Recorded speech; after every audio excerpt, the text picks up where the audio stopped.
right, it is time for Most Anticipated Films of 2023, Part 3 of 3. Hey everyone, it is Shannon, and I'm super excited to be here today and to share with you this video. This is going to be the third in my three-part series on my most anticipated films of 2023. I'm really excited to be sharing this. I'm just really excited to be back to talking about film again after not talking about it as much, which is so ironic because this year I have the least film goals that I've had in the past 3 years, but I've done the most videos about film.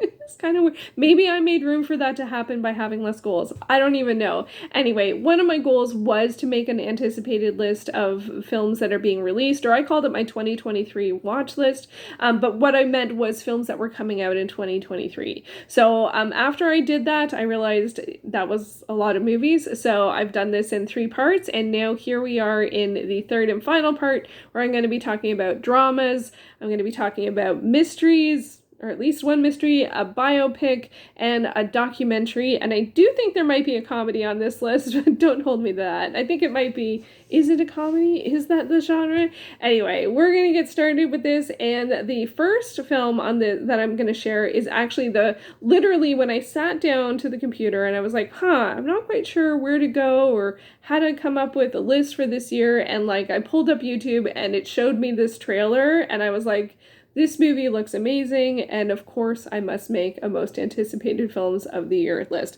And that trailer was for the film Past Lives. This is a drama, potentially romance, I'm not quite sure. And as I said, YouTube just recommended the trailer to me, recommended the trailer to me, and after watching it, I was blown away. This is directed by Celine Song. It follows 2 people who were friends when they were younger, then they split apart, or I think maybe one of their families moved away, and now that they're adults, they have an opportunity to see each other again, and so they do. The complication factor is one of them from the trailer. Is definitely in a relationship, but they're definitely, between the two, when they meet up again, there seems to be a bit of a spark. I know that storyline isn't going to be for everyone, but the acting and the moments created, my goodness gracious. So I don't know if this goes into a romance direction or not. I will find out when I watch the movie, but but it's also a very interesting and engaging story, too, like what happens if you meet someone from your past that you didn't expect to. Do you pick up where things left off? Are you different people now? And also I think there is that thing of like the people who know you differently, who have known you for so long, even if they haven't known you for a while. So, I mean, I'm not someone who is always drawn to dramas, but I mean, dramas can tell some really good stories. So I'm really looking forward to this one. The release date is June 2nd. I don't know where that was. I don't know if this is a festival film, but I think I got that from IMDb. So I am going to be keeping my eye out for this one and watching it when it becomes available. There we go. Next up we have, and this one's called, well, in English it's called The Dishwasher, and in French it's called, I'm not quite sure how you pronounce it, Le Plongeur? This is a Canadian drama based on the semi-autobiographical book by Stéphane Larue about a man who becomes a dishwasher after becoming majorly indebted from a gambling addiction. This came out in February at a Quebec Film Festival, and I am very curious to check it out. I'm always interested in book to film adaptations, and in particular, I do find there's something interesting about nonfiction book to film adaptations, and so this one's semi-autobiographical, so it's kind of fits that bill as well, and so I'll be curious to see this. Hopefully this will show up on like Crave or somewhere, which does show a fair amount of Canadian film, and it is important to me to watch Canadian film as well, so I wanted to make sure there were some in the mix in my anticipated films, and so this one is one that I'm looking forward to. Next up, we have something similar-ish, and unfortunately this one does not have really a poster yet, or didn't have one that I could find, but this is what I found, and it is called Bastarden, or in English, The Bastard. Sorry, I should have given a forewarning, because I imagine some people consider that swearing. Is it swearing? I don't know. I guess I don't know. Anyway, so this is an epic biopic. For me, the draw to this one is the cast. It includes Mads Mikkelsen is in it, who is an actor who I am trying to watch their entire filmography, or I am trying to watch everything I can that they're in, and I have actually watched a fair amount, because I've been watching films that he's been in since After the Wedding, which was around 2010. So if there's a new Mads Mikkelsen film, I always want to see it. So this one is the story of Ludwig Kalen, a soldier and explorer from the mid-1700s who, quote-unquote, tamed Denmark's wild Jutland. So this one has a release date of October 2, but that's the Denmark release date. So I'm not quite sure when we're going to be seeing it, but I will be keeping my eye out for this one. I have actually a fair amount of back catalog of Mads Mikkelsen films to watch, and there's another new release in part 1, actually, of this film, of this video series that he's also in. So he's always on my radar, so that is another film that I am looking forward to. Next up is the one potential comedy. I don't know if this is a comedy. I think it's more of an adventure film, and that is Barbie. I am really curious about Barbie. When I initially heard that this was being, adapted, it's from a toy, I was mystified maybe. I wasn't sure quite where they were going to go with this one, but I mean, after watching the trailer, I became very curious into this one. It's also got a female director, obviously a female lead, and it does look like a journey of self-discovery and exploration, which is something I'm always curious to see. And it does feel like it's probably a little, I heard that it might be a little more, not tongue-in-cheek for sure, but also a little more biting on its commentary than might get at first glance. So all of that has made me very curious about this title, and because it does, I think on first pass you get, from the trailer and stuff, you get comedy and stuff and curiosity, and then, but what is it saying? What's it saying? I do have a feeling it's probably also saying something, so I'm very curious about that. So I definitely will be watching Barbie. So I'm not quite sure when, and I don't know if I haven't gone to the theater yet since COVID, so I'm not sure if that's the time to do it, but it might be. It stars Margot Robbie as the lead, also stars Ryan Gosling and Simu Liu, who I'm still reading his memoir, and We Were Dreamers. So so I'm curious to see how this one will go. Next up is another film that I'm curious about, but I don't know too much about, and that is Problemista. So this one came on this is apparently a comedy. So yes, I got at least one comedy. And the next one might be too. I'm not sure. Anyway, so this one came across my radar because it stars Tilda Swinton, who is an actor who I'm always curious to see what they are working on, and I actually would really love to watch their complete filmography. And this is actually about an aspiring toy designer who becomes the assistant to an erratic art world outcast. And I believe Tilda Swinton plays the erratic art world outcast from the photos that I've seen of the film. I do not know much about it. The release date is August 4th, so this one, like when this film comes up, that'll be probably around that time, around that time. So we'll see. I'm not sure. So I'm curious to see what that's like. It sounds a bit, it sounds witty maybe, and sort of, in terms of comedy, comedy is not a genre I watch a lot of, but I will always watch stuff that Tilda Swinton's in. Next up is definitely sort of more dry wit, and we are going with Asteroid City. So this is another one that Tilda Swinton is in, along with this huge cast of film. This one came out in June. It's a Wes Anderson film. It stars a lot of the, seriously, at this point, it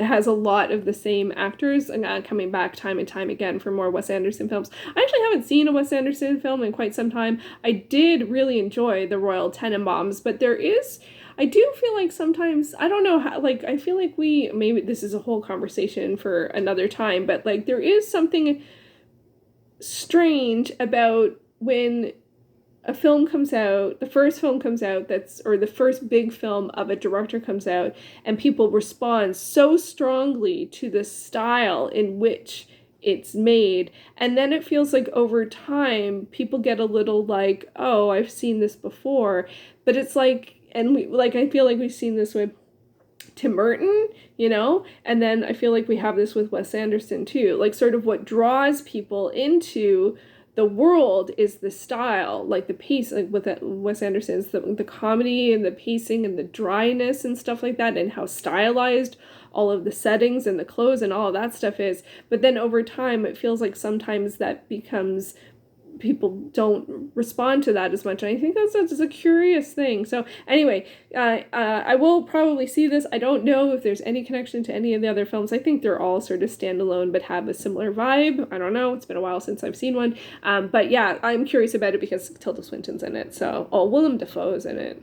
I mean, I don't think it's even literally possible to see Willem Dafoe's entire filmography. His IMDb page is just like, you're just scrolling forever. He's so good.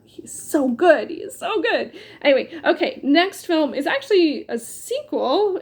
Most of my sequels were in the action edition of my most anticipated films, but this sequel is Book Club, the next chapter. Ooh, that really does not play well with the white balance. I don't know if I can make anything happen. I don't think I can. So, all right, we're just going to roll with it. So, Book Club, the next chapter. This is a series continuation. This is a drama romance, and we have Diane Keaton, Jane Fonda, Candice Bergen, and Mary Steenburgen. And I really enjoyed the first film in this series. I thought it was a lot of fun. It's been quite some time since that one came out. And so, yeah, and I like films about friend groups, and this definitely is about a friend group. And although I think sometimes, I don't think they all get along, which sometimes it makes it pretty interesting in and of itself.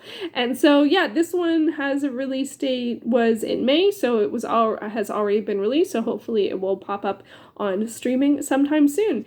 Next up is one that I was actually a little surprised that I hadn't heard about in it because of what it is. It came up on my list because of, again, another actor that I'm following the work that they're in, and this is an actor that is kind of in vain to be able to try and see all of their work, which is Michelle Yeoh, and who is starring in A Haunting in Venice. So this one is actually, you can't super tell from the title, but this is another in Kenneth Branagh's versions of the Poirot films. So it's an adaptation of Halloween Party by Agatha Christie, and Kenneth Branagh has already directed the Murder on the Orient Express, as well as Death on the Nile. I still have to watch Death on the Nile. And so, yeah, more mystery ensues. So it is a book to film adaptation, which is something I tend to be interested in. And this is apparently later after Poirot retires. So,